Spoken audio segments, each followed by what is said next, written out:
हमके जनुआ लागी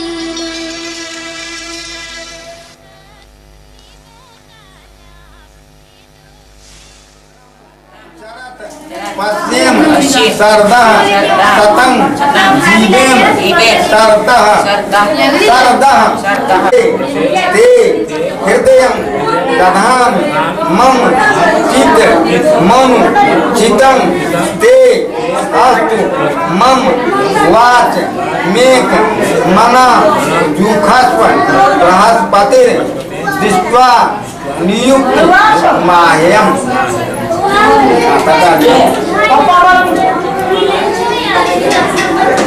पास हो जाओ।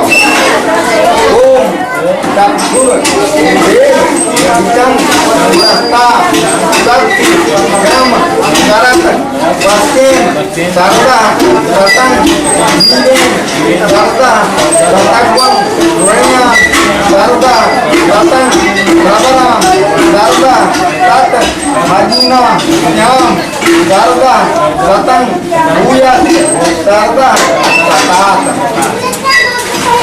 बरदा पूजो पूजो अपना ओम पूर्णमा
बिसरबै नहीं हमर बउआक उपनयन छन सब केओ आबि कऽ हमर दलानक शोभा बढ़ायब।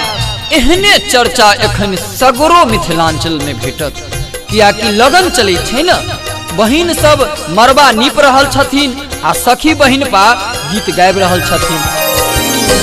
मरबा निपाया दिया जो